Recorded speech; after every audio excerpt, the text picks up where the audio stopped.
So do you think that there are potential changes in airport check screenings and visa regulations? Sarah, it is a very good question, and I want everyone to understand this. It is a new sector which is going to come up now, which is going to grow very fast. Country as a whole are very, very conscious about their security. As of now, what kind of immigration and visa protocol we have, it has three basic indicators. One is the criminal and the protocol background of whether we allow this person into our country or not, whether he has been blacklisted, being searched by Interpol, or there is a crime into international court against him, or is there an offense in our country, their country, any friendly country, is a database on which is referred, is the basic immigration protocol. Second, how financially he is sound. Is he going to become a liability on our country? Is going to come here and get married and get a citizenship? All these indicators are being evaluated before issuing visa and completing the migration formalities of a person who is entering our country. Third is how healthy he is. Is he carrying something which is going to spread virus, bacteria, this and that? At this stage of time, when we had this early warning of COVID-19, which is transmitted, one person is required to be a carrier for COVID virus. Our diplomatic channels and our exchange at airport, our scanning at airport, our visa and immigration regulations has terribly failed in stopping that virus entering from any country. As of now, in a prima facie, what we see is it has came through airports. So entire scanning is going to change. In future, countries who have burned their fingers, they are going to deploy lots of resource, lots of machinery on the airport to scan a person completely up to down. That's true. So how do you see this specific sector is likely to behave post-COVID? Do you see sluggishness in this sector for next 6 to 8 months? The basic need of infrastructure is divided into two stages, into two categories. One is what we need inside the cities or near the city, around the city, the stadium, and to accommodate lots of people in one short area, in one small area, which we call metro or something, metro city or something. The second is what kind of bridges which we required in the rural and the connecting between. The housing sector would definitely get a hit. And I think sometime when we are trying to do something very specifically and we could not reach to that achievement, nature intercepts and does it. We are fighting with the migration from a rural area to our cities. Cities are getting overcrowded and rural areas, people are not there. There is no job, there is no healthcare, there is no education. So this decentralization was not happening. At this stage of time, some decentralization of laborers at least has happened. And if we look at the threat which has primarily focused on the cities because of the COVID-19 spread, people who are living into rural areas are more safer than the cities. So in the future, if you look at the trend which will develop, is people will fear to come back to cities. And if they will fear to come back cities, we will have to go back to them into tier 2 and tier 3 cities, and we will have to give them infrastructure, education, healthcare, etc. So the decentralization would affect this, and structure which we were creating around the metro cities, that structure we will have to create in the villages or in the tier 2 and tier 3 cities. Do we see a lack of employment? Definitely there will be lack, and I think it's very easy to understand that people who are not as educated as us, me or you, are difficult to threat also and difficult to motivate also. Exactly. Initially, when we had this red flag of coronavirus infection, lots of people who are very less educated, they were not understanding it is very important to cover their mouth and it is very important to wear a gloves or wear a mask.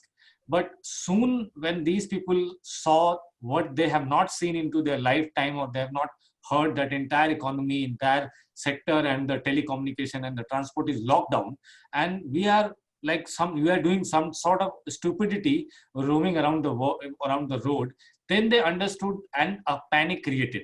Do you think COVID will result in improved medical facilities, which may add to revive the economy in future? If you look at medical services in India, our critical care unit, CCU, it was developed up to a mark, but it was not in ratio of the population. So mostly we have ICU and CCU in metro cities. In rural area, if you go, the primary healthcare sector was developing.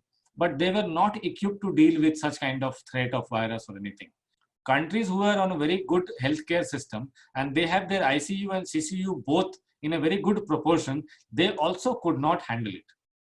The reason it did not stop there in the transmission stage. The coronavirus spread, it reached to the community spread there. Whatever ratio they maintained in intensive care unit or critical care unit, it broken down and they had more patients to admit than the beds they had into the hospitals and the ventilators they had. So the crisis is saying, giving a message that are we completely misunderstanding what healthcare is? Every year we hear questions on the students getting impacted from the jobs. Now we have also seen in media that companies are asking these employees to leave the company. There has been reduction in the salary of the employees as well. So what do you think will be the scenario post this COVID? Yes, I have understood your question, and I think it is more of the unemployment which is going to get generated out of this COVID impact. For me or for industry and the sectors altogether, if there is a switch or if there is a modification possible to modify their business and activity, still the percentage will be very low of those organizations or those companies. E-tech and e-learning and e-education is going to be a very blooming sector that would obviously make a requirement of couple of unused technologies as of now. Immersive media, human to computer interactions, fast and better internet, and screen changing. So I'm sure this sector as an education is not going to go down. It is going to go up. And definitely there would be couple of technology who will come up and the industry associated with these technology will come up. Are we moving towards the recession? How to deal with the situation and how it will be recovered? I have listed couple of sectors: e-mobility, the scanning at airport, then healthcare, wellness, and biotechnology. These sectors are not going down. These sectors are going to come into center stage. And again, in the energy side, the electric mobility and solar and everything which is giving an alternative solution of energy consumption, not from the fossil fuel or not from the coal or the diesel or gas, but it is giving an opportunity to keep the environment as it is. We as an Indian are spending 900 crores rupees every morning on cosmetics and things which cannot be mapped into healthcare. The only two things in that commodity can be mapped into healthcare is the toothbrush and toothpaste. The statistics coming from a realistic background is around 1200 to 1100 crore rupees spending on the pan, on the bidi, on cigarette and gutka, wine and this and that, in socializing and being person who is out of the house.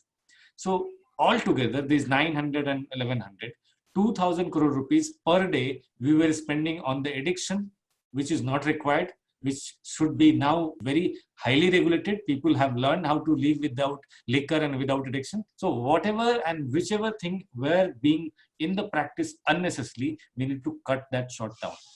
Hi Abhijit, how are you? Hi Devashish, how are you? Good to hear you. So a small question which I had was, how do you think the startup ecosystem, which is so vulnerable, which is trying to do something different, walking against the tide, will be able to survive this onslaught? The second question would be, is our government cognizant of the fact and doing something to protect this ecosystem? The startup ecosystem is basically dependent on product life cycle. The product life cycle, if it is getting shorter, then new startups will keep on coming.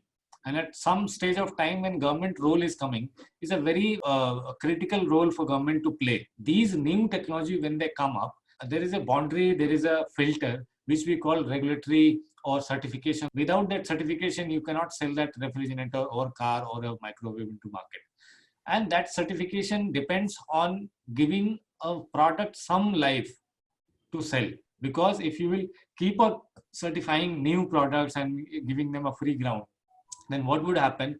At the same time, products which you have already manufactured would be there in the dealerships and into showrooms. Startup is more about disrupting the ecosystem.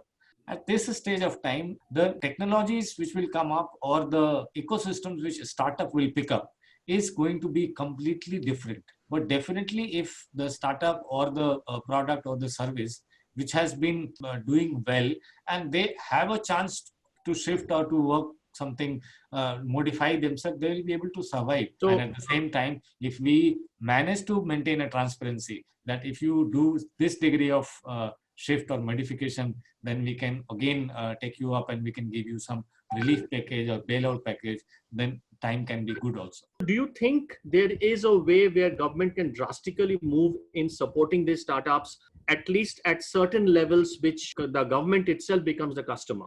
Government itself become a customer, and at the same time government has to release bailout packages. At the same time it has to give a very strong packages for states to survive, and at the same time government would have to maintain its own machinery also, which is Right. also very difficult to, and that machinery is getting tired every day.